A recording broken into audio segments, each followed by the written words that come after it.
Hello, everybody. Welcome in to the Basketball Bulletin. I'm Trevor Lane. Wanted to jump on here this afternoon and talk a little bit about the NBA trade market and what we're seeing take place right now. A lot of stuff going around today on the rumor mill. Will things get done? We'll see. But we've already had a couple of trades happen already, and we'll see what gets done here into the future. Happy to see y'all here. Happy to see you here. If you haven't done so yet, please make sure you hit the subscribe button to the Basketball Bulletin YouTube channel. I'm seeing a lot of. Don't worry, we will talk some Lakers here. I'm getting a lot of Lakers comments in here about the Lakers, and people are very angry after last night's game. I have taken that away so far. Understandably so. Understandably so as we head into Thursday's trade deadline. But will there be activity? Lots to get into. Let's start here. Giannis is the market.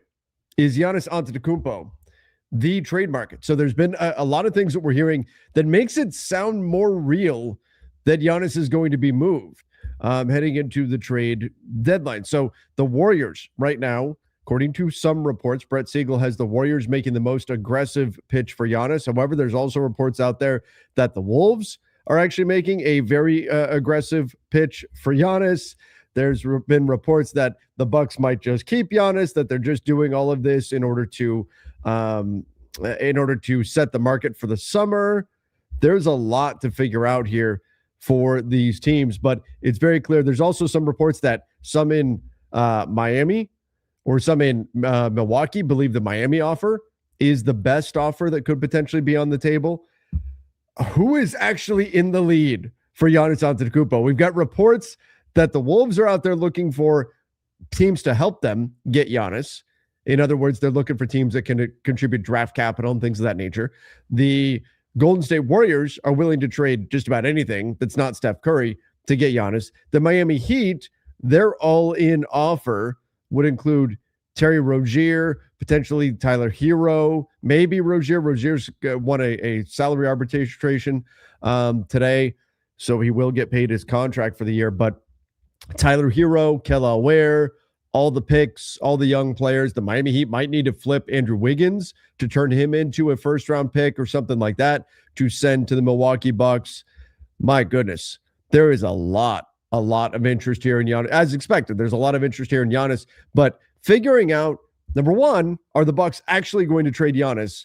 And number two, who is in the lead right now to get him? Right now, there's reporting that would suggest that Miami is in the lead. There's reporting that would suggest that the Wolves are in the lead. I mean, if the Wolves are at the point right now where they are going around and they are asking a third and fourth team to contribute assets to help them get Giannis Antetokounmpo, like that stands to reason that they feel like there is a legitimate path. Now, there's also reports out there that the Milwaukee Bucks have not turned down the Warriors offer either.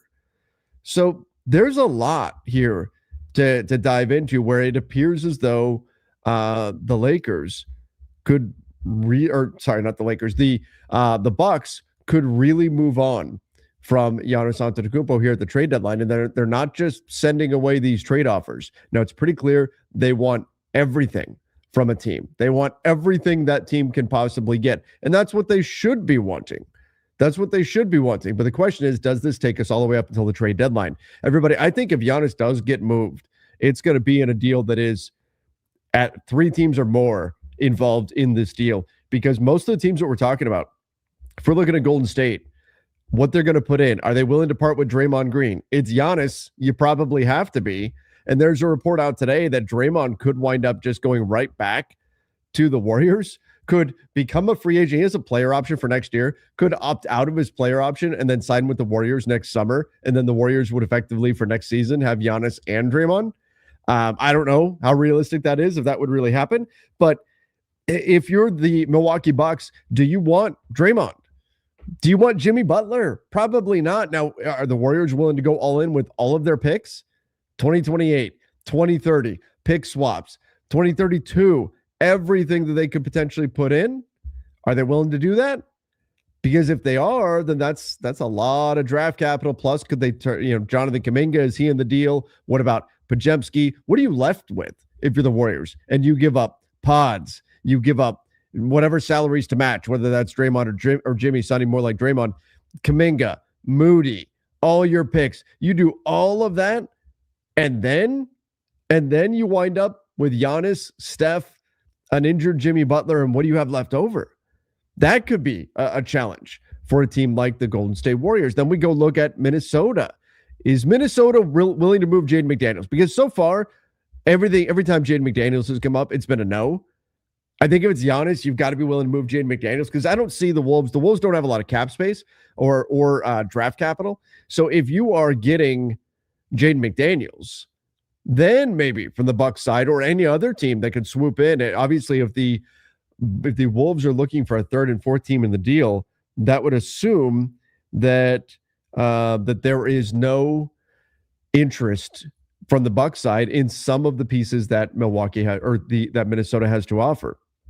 And if that's the case, man, there's a report right now that's out that Jaden McDaniels can net 3 to 4 first rounders and a young prospect. And if the Wolves are find a partner that are willing to move all of that to get McDaniels, they could flip that into Giannis. 3 to 4 picks and a young prospect is a lot. That's the Des Bane trade. And I think most believe the Magic overpaid in the Des Bane trade. So that's the Des Bane trade all over again. Honestly, I think I'd rather give that up for Jaden McDaniels, but I don't know that Jaden McDaniels gets that much for you. But if he does, and you're the Wolves, and you can turn that into Giannis, and you can part with McDaniels and whatever salaries you need in order to get there, I would assume Mike Conley's expiring $11 million contract would be part of that. It would make some sense. I think the Wolves look at the West and they say, you know what, we're right there. We can make a real run here. We can be a team. I think the Wolves are good even without Giannis. The Warriors have to get Giannis in order to have a shot. I think the Wolves have a shot even without Giannis to make some noise. With Giannis, though, it can take them to the next level if they don't give up too much in order to get them, in order to get him. So I have the Wolves as not as desperate as Golden State is in this situation, but they should be motivated, and they have been portrayed today as the most aggressive team on the trade market, period. So the Wolves are a team that, even if they don't get Giannis, I'm expecting them to do something rather significant because what they need is they need another guard. In addition to hoping they can get Giannis, they'd like to get a different guard. Rob Dillingham hasn't worked out. Mike Conley's on his last legs. He's only $11 million expiring contract.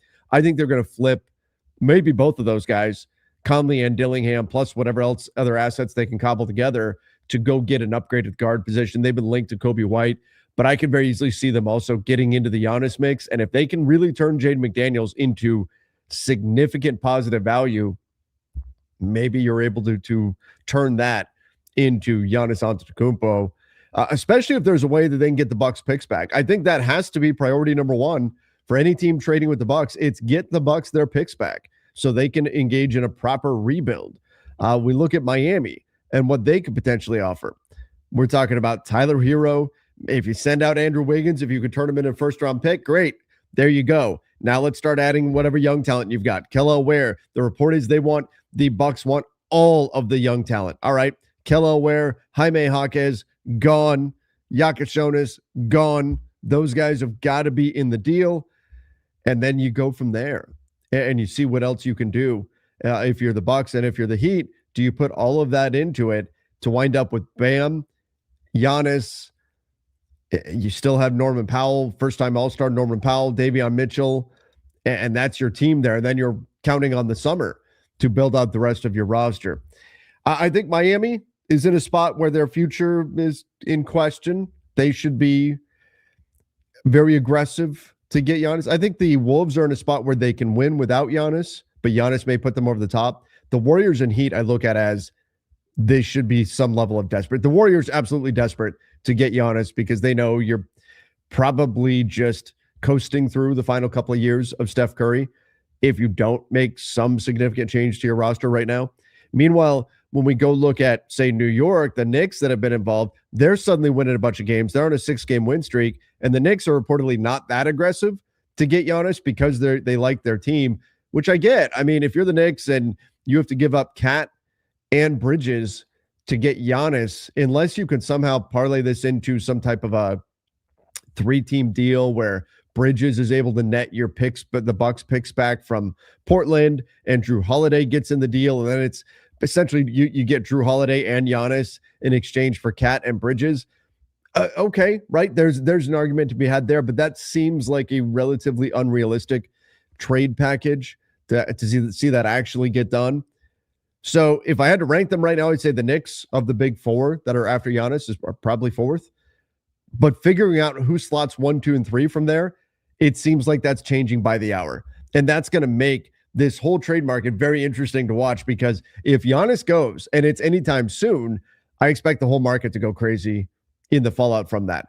It may take all the way up until the buzzer, though, for Giannis to actually get moved. And if that's the case, then man, I don't know. You'd have to think it's going to be a 3, 4, 5 team deal, something like that. Warriors are desperate regardless of their plan of action. They absolutely are. They're absolutely going to be desperate.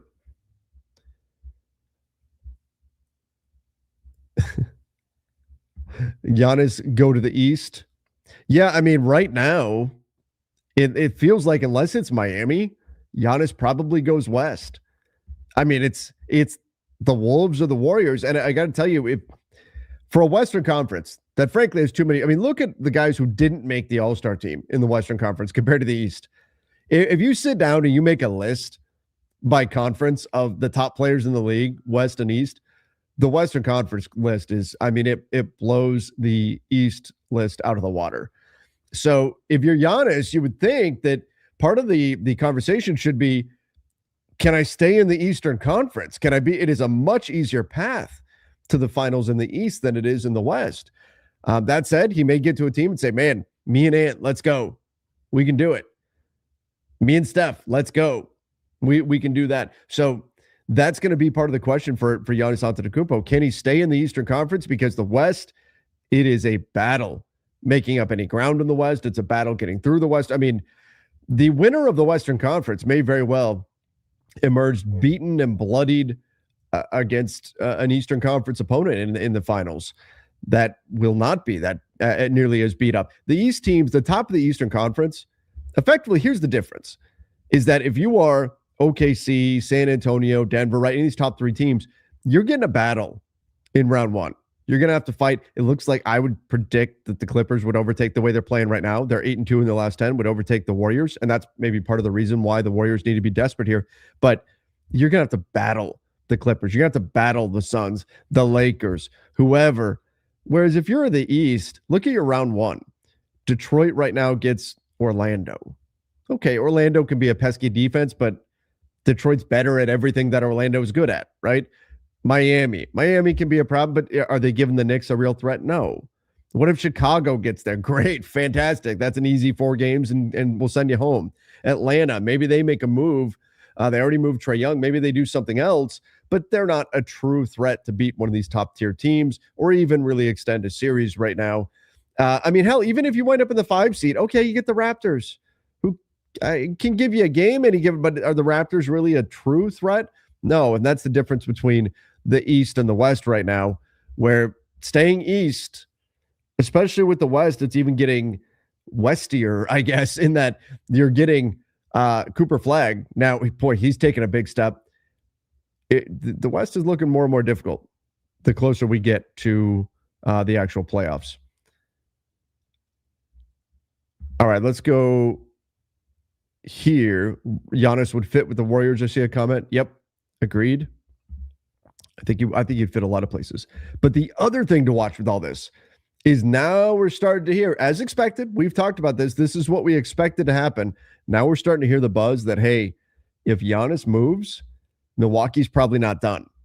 If Giannis moves, then we're probably looking at Miles Turner.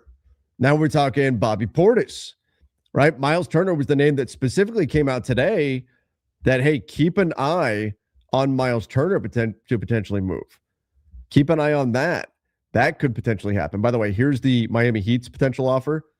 Tyler Hero, Kel'el Ware, Terry Rozier, young players, a pick swap in 2026, a 2029 swap, a 2030 first, a 2031 swap, and a 2032 first. So we've got 2 firsts, 3 swaps, and there it is. That's, I mean, the problem with swaps is that they're all or nothing. If you are better than that team that you have a swap with, then it has value. If you were not better than that team, it has no value. So if you're the Bucks and you're accepting pick swaps from the Miami Heat, if you're accepting a 2029 first round pick swap from the Miami Heat, are you going to be better than the Miami Heat in 2029? If you don't think so, then that swap has no value. If you don't think there's a chance of that, then that swap has no value because you're not going to use the swap if your pick is better than theirs already. 2026, it's not impossible, so it's decent to have the option, but how likely is it that the Miami Heat at 27 and 24, their pick winds up better than the pick of the Milwaukee Bucks, who are 18 and 29? Unlikely. So does that pick swap have any value? Not much. So that's the challenge when we look at the Miami offer. The only certainty you have is the 2 first-round picks, Tyler Hero, Kelly Ware, Terry Rozier. Now, young players, Yakashonis, that's what we're talking about, Jaime Jaquez. But pick swaps, it's a nothing something. It's nothing until it's something. And so that's the danger part. Whereas 2030, 2032, at least if you're the Bucks, you're getting that pick. And then what's added in is they could get another pick by trading Andrew Wiggins. I'm skeptical that a first is out there for Andrew Wiggins with him $30 million on the books for next year. But maybe if Miami is willing to absorb a contract or something like that, they could get another first. That is very much an all-in offer, though, from the Miami Heat. And that's interesting. If they were able to put all of that together and turn Andrew, I would like to think they'd probably want to keep Andrew Wiggins if they can, to have Wiggins with Giannis, with Bam, with Norm Powell, with Davion Mitchell, then maybe you've got something interesting there. But if that's what they need to do to push it over the edge and get Giannis, maybe they would consider flipping Wiggins. But back to the Miles Turner of it all, $25.3 million. And frankly, I don't think he's been worth it this season. He's not been as good as you would have hoped. He's got, are you even getting positive value for Miles Turner right now? I'm not saying he's bad. I don't want to go as far as to say Miles Turner is negative value, but you look at what he's done this season.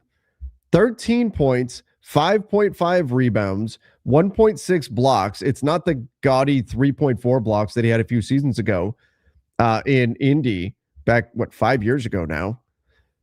God, time's flying. 39% from deep. That's fine for a big on 5.7 attempts. That's really good, but that's really kind of all he's doing is spacing the floor and shooting a few threes. I mean, more than half of his shot attempts are threes, and he's not really providing much on the boards. So I don't know. I mean, there's some teams that will probably look at Miles Turner and go, he's just an okay contract at that money. You have to really believe that he's a great fit, I think, to give value for Miles Turner. But if you're the Bucks and you're moving on from Giannis, you might as well move Miles Turner. You might as well move Bobby Portis. You might as well move Gary Trent Jr., even though he's on a small contract. Take all your better. If you can get your picks back, and by the way, they have a pick this year. They do have their own pick this year. It just can't be number one, because if that's the case, the Hawks will take that one. If the Bucks pick winds up better than the Pelicans pick, the Hawks will take that, and then the Bucks will get the Pelicans pick. But the Bucks are going to get a lottery pick this year. That's the way this seems to be heading. So if you move Giannis, you can tank this year, but you need to get as much draft capital back as you can. And so why not? If you could find takers on this and sell as many of these guys as you can, why not? Miles Turner, Bobby Portis, see you later. Tear it down, especially if you can get your own picks back in some way in this. You might as well. So I don't think the Bucks, if they move Giannis, I don't think they're done. Now, if they don't move Giannis, you could still tank the season, and you could say, look, Giannis, we wound up with, I don't know, the 4th pick or something like that in the NBA draft and the lottery. The basketball gods smiled upon us. We've got the 4th pick. We're going to get an interesting young talent. We could flip that for more assets. Won't you stay? Won't you sign an extension? And if Giannis says no, okay, then we're right back where we started this summer. Or the Bucks could sidestep that entire hornet's nest and just move Giannis now, burn the whole thing to the ground, as long as they can get back, ideally, their own picks, if not as much draft capital as possible. I'll tell you what, the one thing I'm not doing is I'm not trading Ryan Rollins. I think they found something in him. He's been very good. And look at the contract. God, that's beautiful. Look at that contract. $4 million this year, $4 million next year, $4 million player option the year after that. You wish it wasn't a player option, but you're paying the guy $8 million combined over the next 2 seasons. That's absolutely fantastic. And right now, Ryan Rollins is averaging. If you guys haven't seen this, you haven't been watching a lot of Milwaukee Bucks basketball. Ryan Rollins right now is averaging 17 points, 5.6, we'll call it 6 assists if we're rounding up the points too, 1.6 steals, shooting 47% from the field, 40% from three. He has been fantastic. He's been a real find for them. The only thing that you got to be frustrated with is that player option, because you know there's no way in hell he's picking that up, and extending him off that $4 million salary. It may be kind of difficult to do that. So that could get a little bit tricky now that he's been so good, kind of similar to the situation the Lakers are in with Austin Reeves, where he's extension eligible, but you can't give him enough money to make him get market value. So he's going to wind up hitting free agency. But I wouldn't move on from Ryan Rollins if I'm the Bucks. But I mean, literally everybody else. And I would just go ahead and assume that the other Antetokounmpos, the Antetokounmpros, Thanasis and Alex would be on their way out should Giannis leave the Bucks as well. But everybody else should be available for Milwaukee. All right, let me get into, I know you've got some questions and comments in here.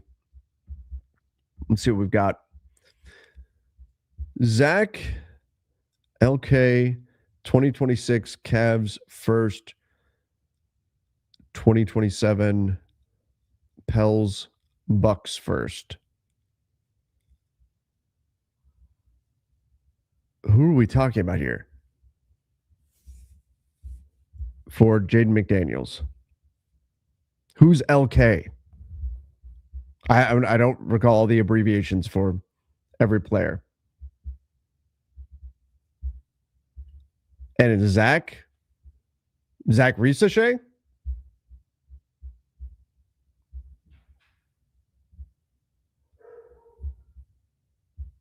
Luke Kennard? Is that it? I went Luke Cornett.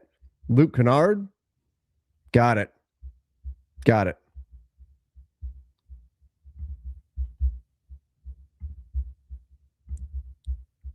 So if you were to do, oh, I see why you put it Bucks. I just think of it as the Pels pick. You're talking about the Hawks with that pick. I get it. Lawton Connect. All right. So the Pelicans pick, which could be number 1 overall, the Luke Kennard, so expiring, and then Zach Risachet for McDaniels. That's not a bad offer. Now, it's not the 3 to 4 first, but how many, and Risachet, like Risachet is a number 1 overall pick in name only. He's a number 1 overall pick in a draft that didn't really have a number 1 overall pick. You know what I mean? Like there wasn't a true number 1 player in that year's draft class. There wasn't really anybody that was, hey, this is a super. Typically, we think of a number 1 pick as superstar. You're going to lead the franchise from here on out. So you can't say Zach Reese, like what is he in this year's draft? Like a 6 pick, something like that. But he's still good. So Kennard's just expiring. Risachet, the Cavs first, which will be decent. That's, in the 20s, probably, maybe 19, 20, something like that, depending on how they finish the season. But that Pelicans pick could be very, very good. That could be number 1 overall. That could be top 5 at least. So you're talking about a top, let's call it a top 5 pick you would project it to be. Right now, if the draft stayed chalk, it would technically be number 2 overall. But again, there's a lot of tiebreakers involved here. There's 3 teams that are tied with 13 wins in the tank race. So let's say it's a top 5 pick. You have to factor it in as that. If I am the Wolves and I'm doing this, on one hand, you would say I'd want to know what that Pelicans Bucks pick is. I'd want to know that. If that's number 1 overall, then that's very different than number 5 overall.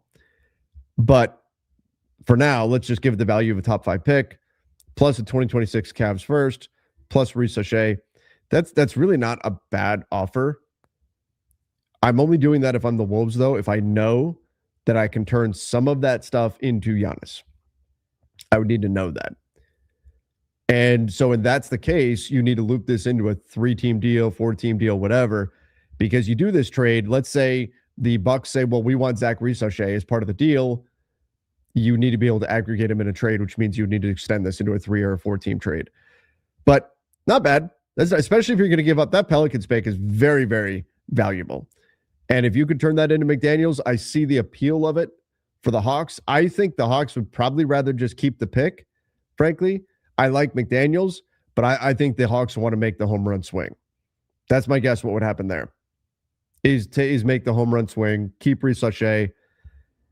McDaniels is very good. Is he better than Reese O'Shea? Yes. But that Pelicans pick, if that winds up being AJ DeBonsa, if that ends up being Darren Peterson, you're talking about like a franchise cornerstone. I don't think the Hawks ultimately do that for McDaniels. All right, let's see what else we've got. Lakers get Turner or Trent. I'm not even convinced that Miles. We've talked about Miles Turner to the Lakers a lot over the last few years. The Lakers had an opportunity, by the way, to get Miles Turner a few seasons ago. They could have had him. Could have traded for him and Buddy Hield for Russell Westbrook. That deal was on the table. It would have involved 2 first-round picks, including one of the picks the Lakers used. The pick the Lakers used to get Luka. It would have been the 2027 and 2029 first-round picks. But I don't even know that Miles Turner is really the right fit for the Lakers at the center spot. Like, you want a lob threat, physical, bouncy big with Luka. I think the equation has changed so much. As a big to put next to AD, Miles Turner makes a lot of sense when we're talking Anthony Davis, but I don't know that Miles Turner is really the right fit for the Lakers anymore. But Lakers get Turner, Trent Jr., okay? Bucks get Rui, Gabe, and an LA first. Nets get Connect, Coffee, and a second from the Lakers and a second from the Bucks. Go real big or go small. I wouldn't do that if I'm the Lakers. I wouldn't do that. I wouldn't give up Rui. You're giving up everything, right? Rui, a first, Connect, a second. That's all your picks that you've got. That's all your draft capital you have available right now. Plus an important role player in Rui Hachimura. Miles Turner you're getting the best player. There's no question there. But you're getting Miles Turner and then you're stuck. You don't have any other moves you can make from there. Now, maybe once they use their 2026 pick, they can trade that at the trade on the market, at the draft or something like that. Yes, you get Miles Turner, and that's nice, but to give up all that, and that's probably what it would cost in order to get him. Maybe a little bit less on that contract, but I would not be going all in to put Miles Turner with Luka. I need to be sure that's the guy that's going to fit long term, and I'm not sure that Miles Turner is the fit for the Lakers long term. So I wouldn't be going all in. I don't know that this even makes them that much better. Like, Miles Turner is better, and Gary Trent Jr. certainly helps, and he's better than Gabe, and Miles Turner is better than Rui. But how much better does this actually make them? Does it make them all of their draft capital better? I'm hesitant to go there. Because you're not gonna play. Are you gonna play Turner and Ayton together? Because you're still keeping Ayton in this scenario. Is Turner a backup to Ayton? Is Turner? I would assume Turner's the starter. Is Ayton now the backup? What happens to Jackson Hayes? It's actually been pretty decent for them in the rotation. Yeah, honestly, I probably would not do that. And it's not that the value is terrible. Is Turner still the right fit? And I think that's where I can't get quite there. It's got to be the right fit. I think the Lakers, if we're going to talk Lakers here, they have to be laser focused on finding specific skill sets, and that's athletic defenders who can shoot and be switchy and all those things. Whether that's at the big position, it doesn't have to be able to shoot at the big position. You need a lob threat at the big position, but on the wing at the guard spot, you need high motor, athletic, defensive players who are switchy, who are going to do the dirty work and can still shoot. Ideally, they could also attack a little bit off of a closeout. That's the type of player that you're finding. Very difficult to find those. I don't mean to make it sound like you can get those guys easy. You certainly can't. Every team in the NBA wants the type of player that I'm describing. But the Lakers, and I talked about this earlier today on Lakers Collective, I just don't think they can afford to be distracted by anything else. We had people asking, could they go get DeMar DeRozan or something? DeMar DeRozan's a fine player. Could they go get Miles Turner? A fine player. But is that what the team needs? Probably not. And so if you're going to build the team that they need for the future around Luka, they have no assets to mess around with. Every single thing that they have has to go towards it, has to be used in a positive way towards finding that specific kind of player, finding those pieces that are going to fit around Luka. You have no margin for error to mess around on any players that don't specifically fit the skill sets that I just mentioned. And that's where it's a challenge. I mean, look, the rumor is the Lakers were, and this was on Hoop Rumors today, that the Lakers were not willing to do the DeAndre Hunter deal because they were expected to just take on DeAndre Hunter without getting anything back. There was going to be no draft capital, nothing else. It was going to be DeAndre Hunter coming to the Lakers in exchange for Rui Hachimura and Dalton Knecht, and the third team would have had to have gotten involved in order to make salaries work. And the Lakers weren't going to get any draft capital or anything like that. Again, here it is. Lakers package revolved around Rui and Knecht, but they balked at not receiving any additional asset or draft compensation for the final years of Hunter's contract. Yeah, absolutely. Absolutely should. They've got to be laser focused on landing the pieces that they need. Hunter doesn't really fit that bill. He's a wing, but he's not a particularly good defensive player. So if you're going to get him and he's not a perfect fit, and you're not going to get paid for taking on an extra $25 million, which the Sacramento Kings apparently think he's a positive value. They must like him a lot to give up what they gave up to get him. It just doesn't make sense from the Lakers side to do something like that. Are you getting any better by turning Rui Hachimura into DeAndre Hunter? Probably not. And you're paying more money. So who would do that? Why would you do that? Well, apparently Sacramento will do that, right?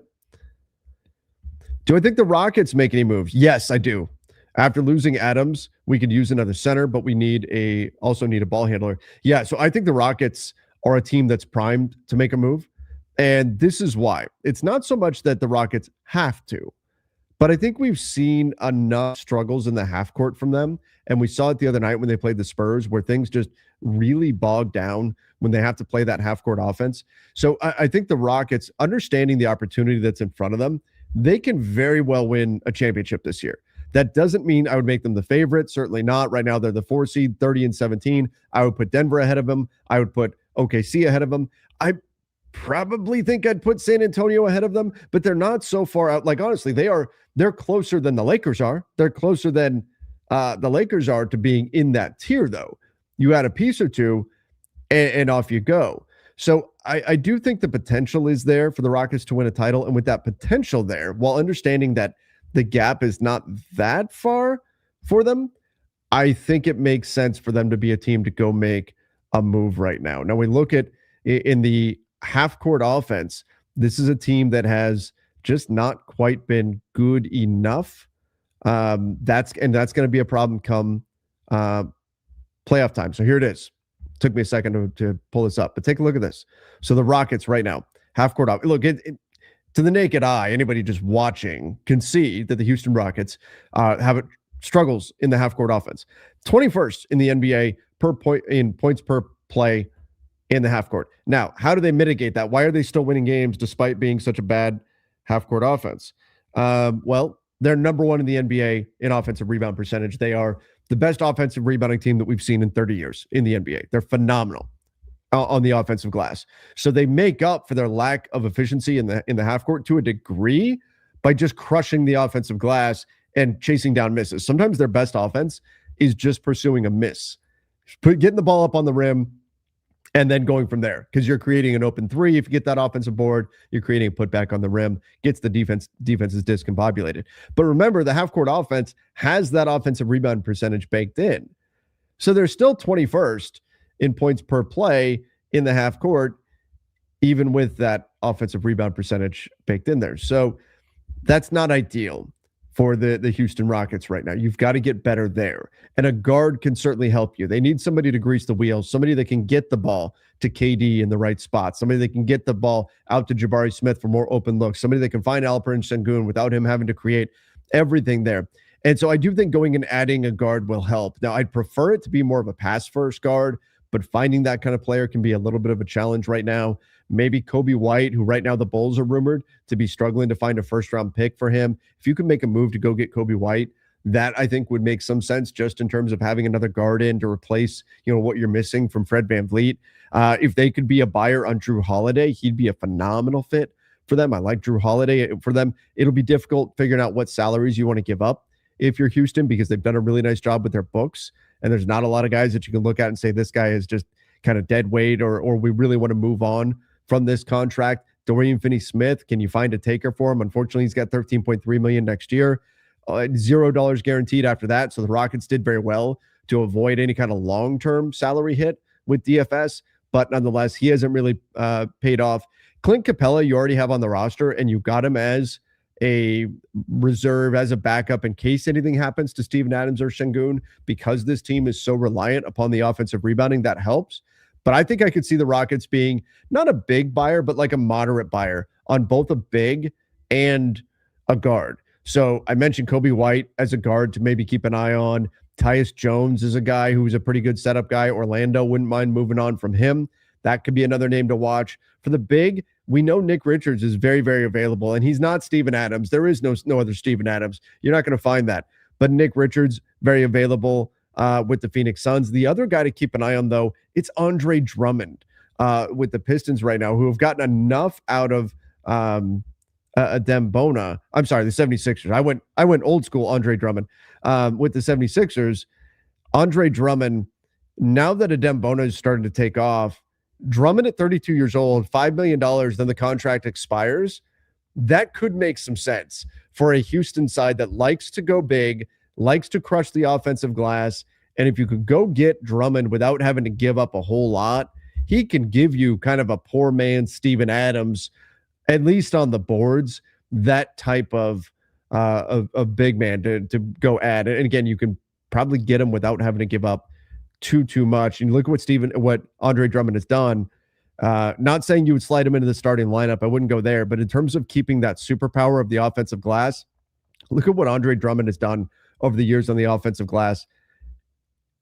95th percentile among all bigs on the offensive glass. That's what he's done. He can be elite there. Mitch Robinson is another guy whose superpower is offensive rebounding, but you're not likely to get him away from the New York Knicks. So Drummond, to me, is an interesting, if you really want to keep that as one of the greatest offensive rebounding teams we've ever seen, you really want to stay at that level, Drummond, to me, would be an interesting replacement for Adams that shouldn't cost an arm and a leg to go get and would keep you at a high level on the offensive glass as well.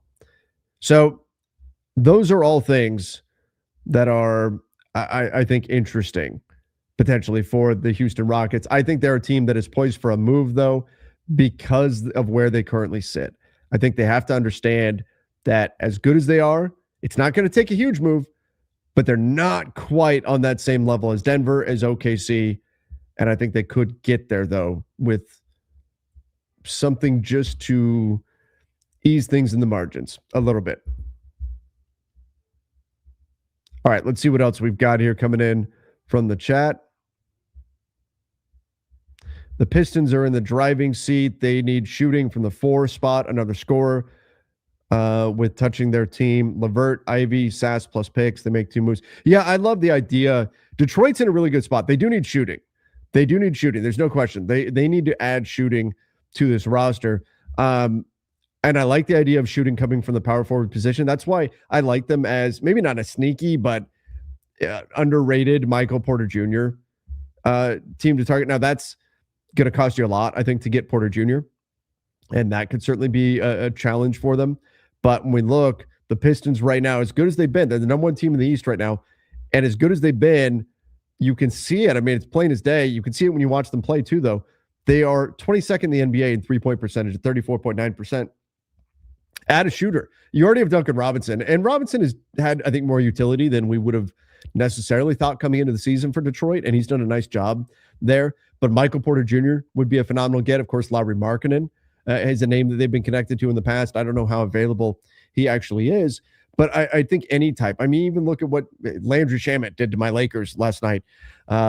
Any type of a shooter that you can get onto this team, you need to go find. Is Luke Kennard available just to provide some shooting? I believe he's former Piston. If you can go add him, could you get who are some of the other options that could be out there? I especially like the idea of adding shooting with some size. Like, I mean, I hate to say it, obviously, but Detroit should be calling the Lakers about Rui Hachimura. Rui Hachimura makes a ton of sense for the Detroit Pistons.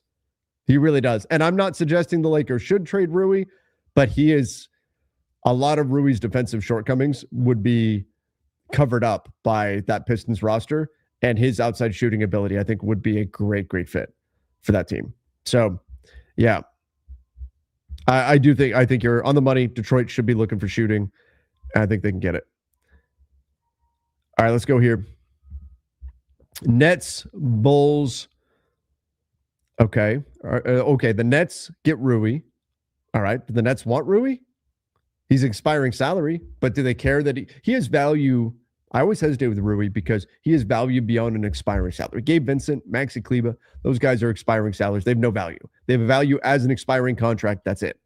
Rui has value beyond being an expiring. He's an important player on the floor. So do the Nets want Rui? Maybe they flip him into something else.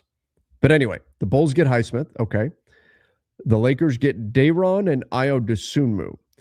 Why are the Bulls giving up Ayo Dosunmu for Haywood Highsmith, who has not played yet this season?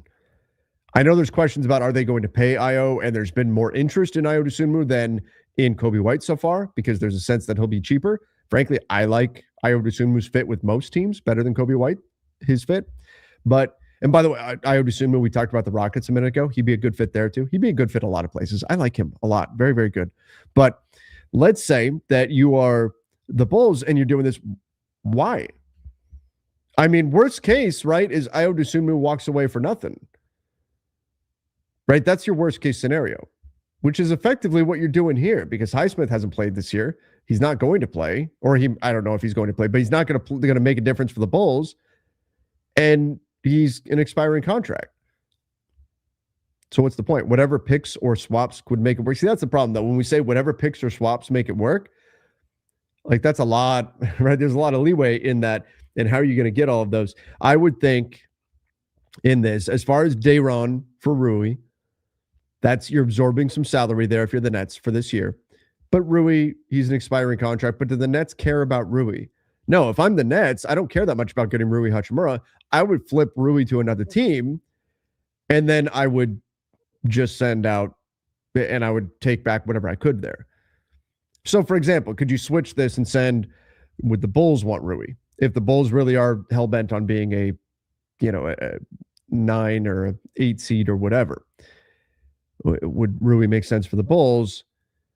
Then have pieces go to the Nets. I mean, would the Nets rather have? The Nets would rather have an expiring and a first. The Nets would take, for example, the Nets would rather have Maxi and a first than Rui, for sure, no question. So that's the challenge there. And is Day'Ron Sharpe getting you a first? Probably not, but you see the conundrum there. As far as Ayo Dosunmu,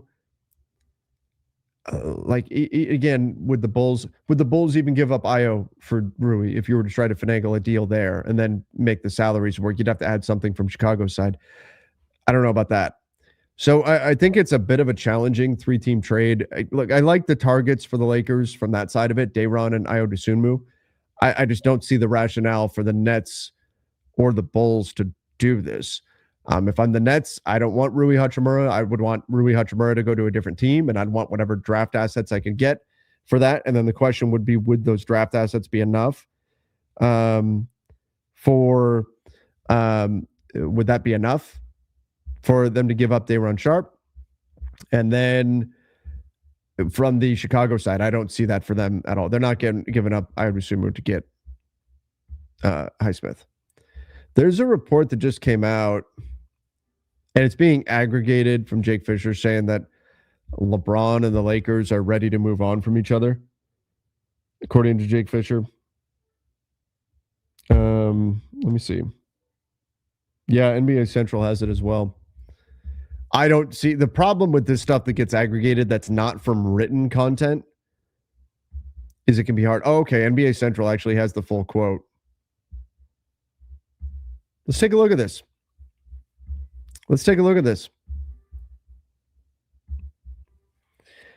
The Lakers and LeBron James reportedly ready to move on from each other, according to Jake Fisher. Definitively, the Lakers are ready to move on from LeBron James, and I think LeBron James is ready to move on from the Lakers as well. That's kind of a foregone sentiment in Los Angeles right now about what's to come this summer. Okay. First of all, is that accurate? Yeah, I think so. I mean, based on everything I've heard, I think that not to the point of like they hate each other and they're ready to move on, but just I think everybody kind of sees what's what. Everybody kind of sees what's what with those salaries that the Lakers have on the books, the way that it all looks right now. If the Lakers wanted to be in the LeBron James business long term after this year, I mean, they would have offered him a contract extension. They didn't offer him a contract extension. They did that for a reason, right? So, yes, it's this summer. That does not mean they're trading LeBron at the trade deadline right now. That's not what that means. This means LeBron either retires, does he go to another team? I think there's a world where he could be back with the Lakers, but the Lakers are going to spend their cap space in free agency first, potentially via trade. It doesn't mean they have to sign a free agent. And then maybe they go to LeBron and say, LeBron, this is what we have left over. Do you want to be a part of this? That's the way I see that ultimately playing out. I think there's an understanding that anything is possible. LeBron could decide he wants to retire. The Lakers could decide they don't want to offer LeBron a contract this summer. They could decide they do want to offer him a contract. They could offer him a contract and LeBron say, no, I want to go back and finish my last year with the Cavs or with whoever.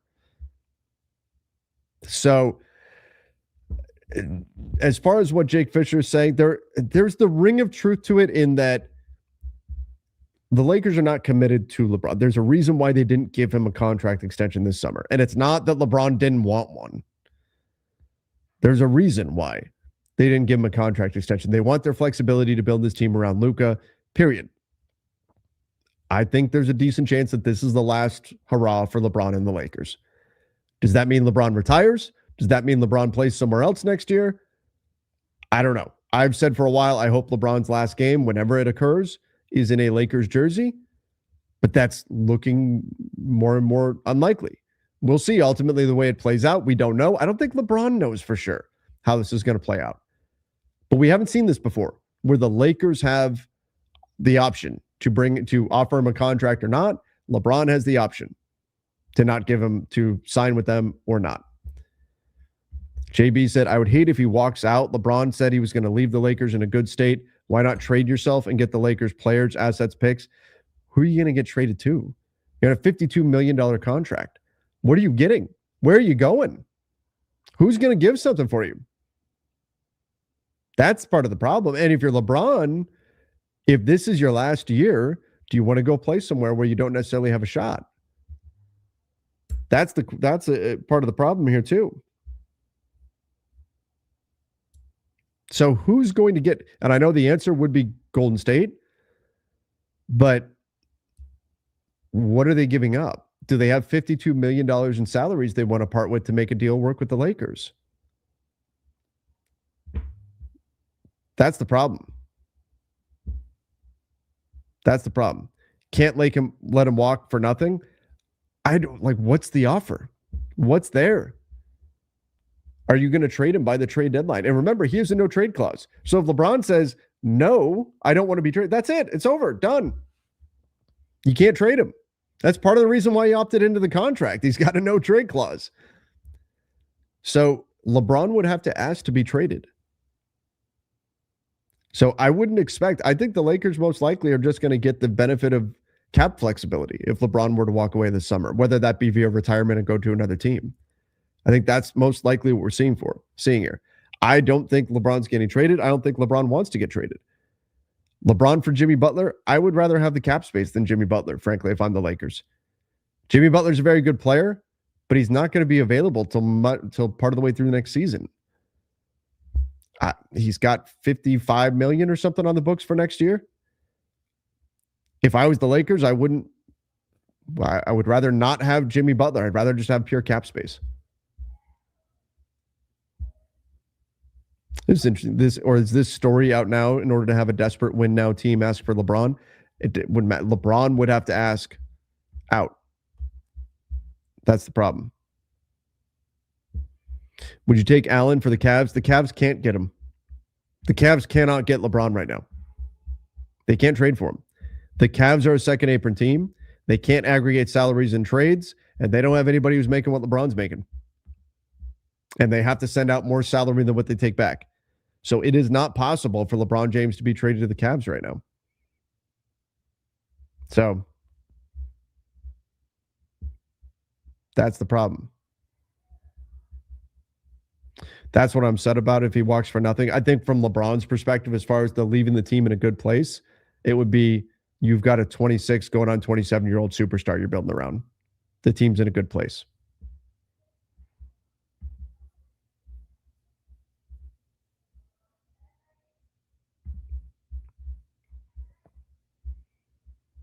Let's get in a few more of these. Could we get a Bane type deal for Austin Reeves and use for Giannis? No. There's Austin Reeves has very little value on the market.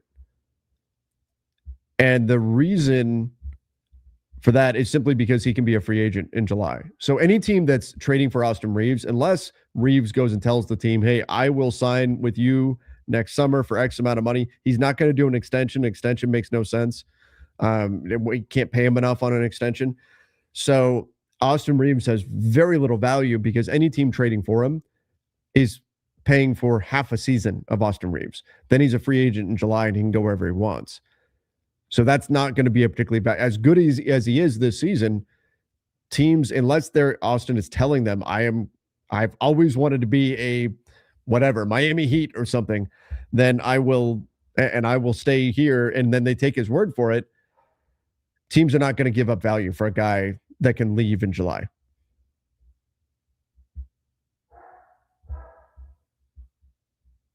Could a team with cap space do an extension now? The most you can extend, well, you could do a extend and trade. Who would have the cap space to do that, though? Renegotiate and extend, but I don't know the parameters for that off the top of my head. Miles Turner did that with the Pacers years ago. I don't know that you can do that mid-season. I would have to dig into the rules on that. But who would even have the cap space to do it? It's like Utah, Brooklyn. That's about it.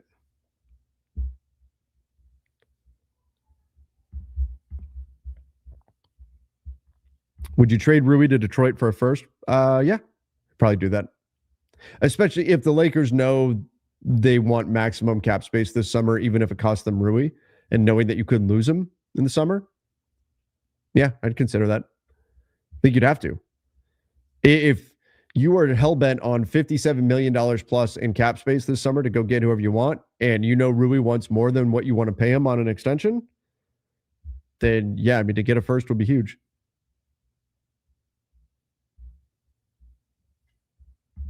I don't know if Detroit offered. I mean, the Lakers got him for 3 seconds.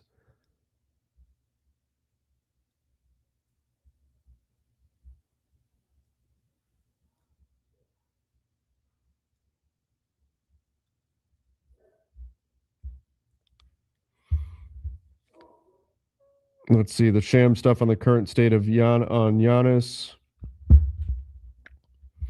I saw Shams had something on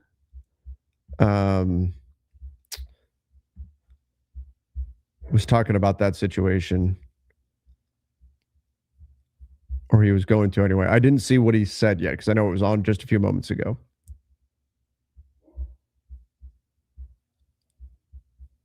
So what did Shams say? I don't see anybody aggregating it just yet.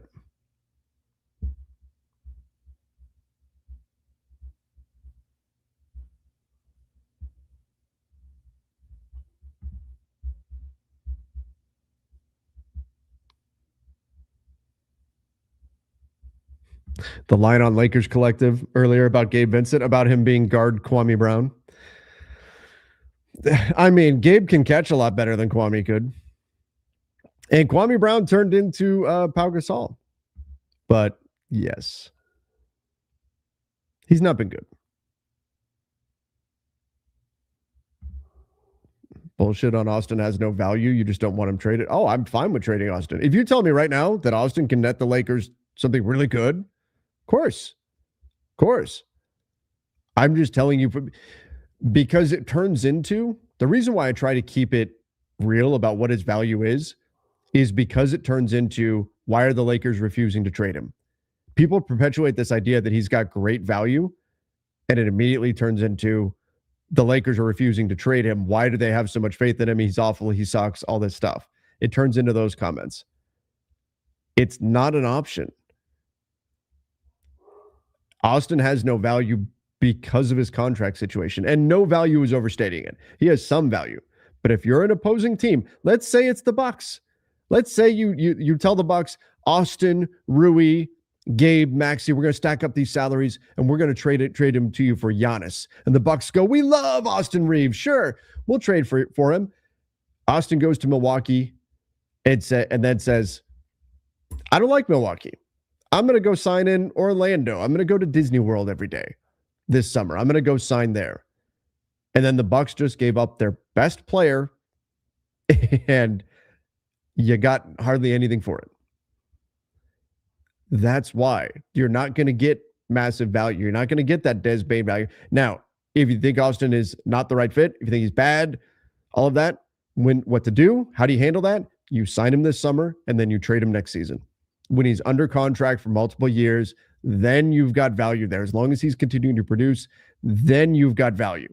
Because then a team can say, oh, we've got him for the next 3 years, whatever it is, right? Right now, he's a half a season and he could walk out the door. That has nothing to do with whether or not I want Austin traded. I'm fine with any player getting traded if it improves the Lakers. That's always the lens I'm going to look at things through. But the value is simply not there right now.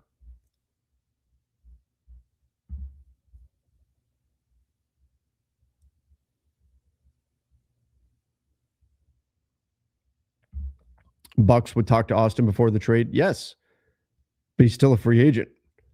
And the Bucks could say, we'll max you, but Austin doesn't have to commit to that. It would depend on where he wants to go. He will have multiple offers in free agency. Does he want to be in Milwaukee? Especially if Giannis is gone and they're rebuilding? My guess would be no.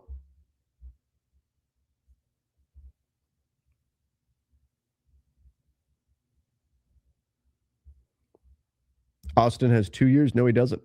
The second year's a player option. He'll be a free agent this summer. Unless the only way Austin has 2 years under contract, and obviously you don't want to go down this path, is he gets hurt. He gets hurt this year significantly, then he'll pick up that player option. To the point where teams don't sign him or don't want to sign him, then he'll pick up that player option. Otherwise, there's no chance. He's going to get way more in free agency.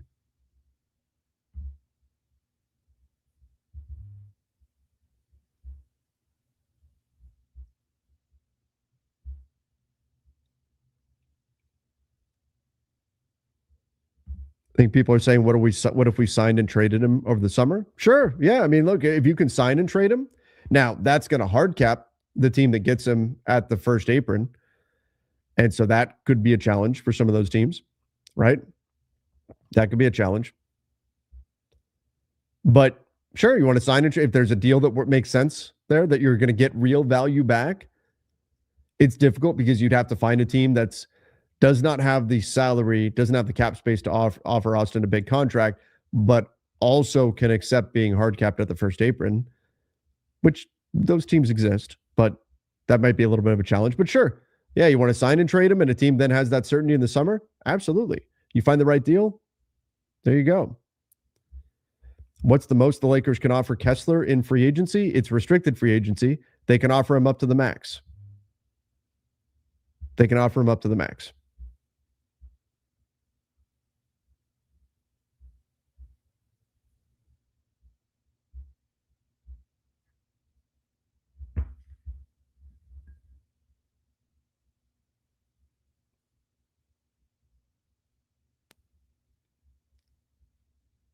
All right,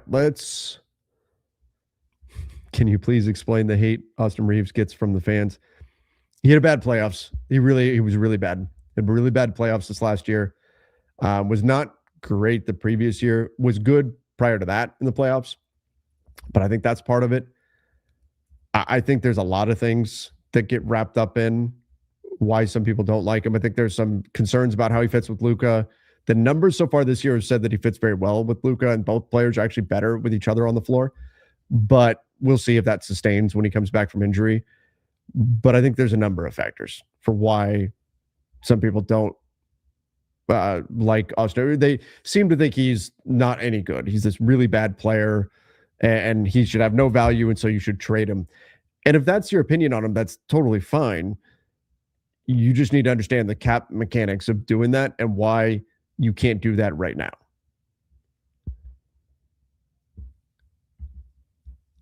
If Austin's bad in the playoffs again, would he get $40 million? Yeah, I mean, that's another fair thing. Like, if he struggles in the playoffs again, is he getting that full max deal? He's had a great season, but does he get that much money?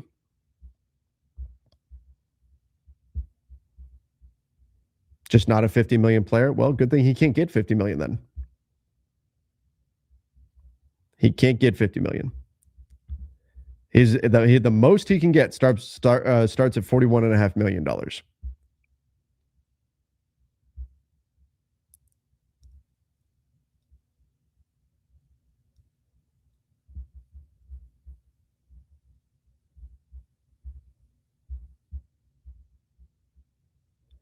All right.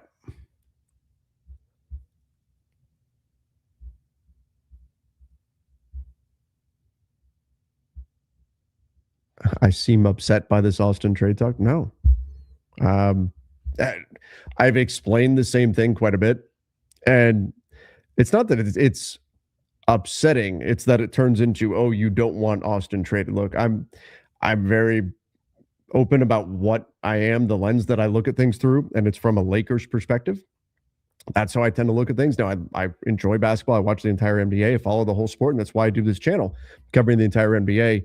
But there's no specific player that I'm worried about them trading, or I don't want to see traded, or I've got some like bias towards a player or against a player or anything like that. And so that kind of stuff gets put on me like, oh, you seem like it's me not wanting to trade him when it's just the reality of his situation contractually. And that's it. If it was different, then I'd be saying otherwise, right? But the contract situation is what it is. And that gets flipped into, oh, you just don't want to see Austin traded. No, it's not that I don't want to. If the deal is right, the deal is right. You trade Austin. If the deal is right, you trade Rui, you trade whoever, right? If it's the right deal. But you can't look at it and say, because again, it gets flipped into the Lakers are refusing to trade Austin Reaves. Why are they so dumb? When people don't understand that he doesn't have the kind of value that a 27, 6-6 type player would typically have because of his contract.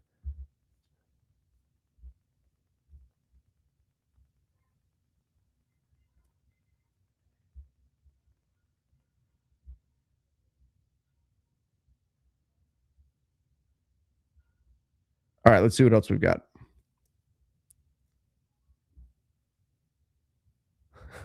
I've mentioned time and time again that LeBron can't be traded unless he demands it. Yes, I have. I taught junior high. I'm used to repeating myself.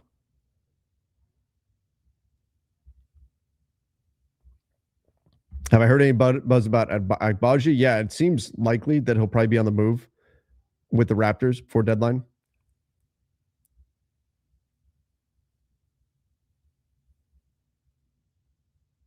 Like this. You bums understand Reaves can't, and it's in all caps, so we know he's serious. Great, fine. If that's the way you see him, that's fine. Totally fine. The numbers don't back that up right now, but maybe they will. Maybe come playoff time, that's the way that it is. But you can't do anything about that right now. People will, if the Lakers want to trade Austin Reaves right now, they absolutely could. Fans would riot if they saw the return. You're going to get very little.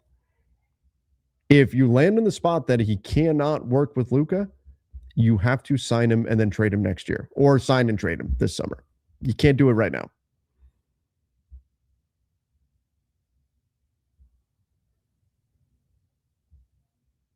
Dude, this is the stuff fakers and Nets are enemies for life. I will never forget or forgive the NBA Finals. the Lakers and Nets played in the final. What was it? 24 years ago? That's like Kings fans are still mad at the Lakers and stuff. The Lakers fans haven't thought about the Kings in 2 decades. Same thing with the Nets. Enemies for life.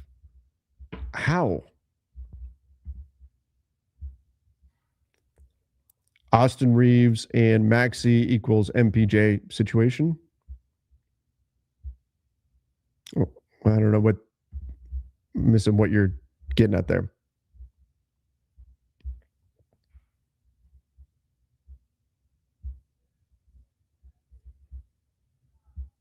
Oh, Austin Reeves and Max contract.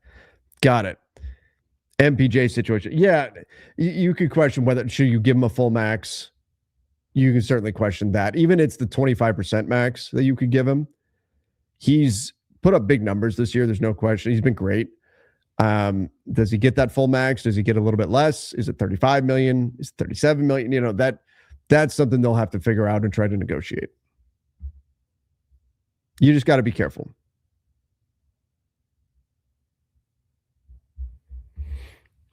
Sky, what's up, man? How you doing? Happy to see you in here. I got to have you on the show again soon. What are people talking about? I don't want Austin traded, period.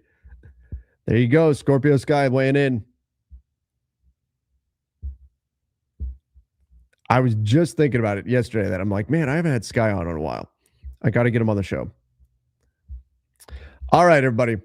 I do appreciate all of you for joining. Let's bounce on that.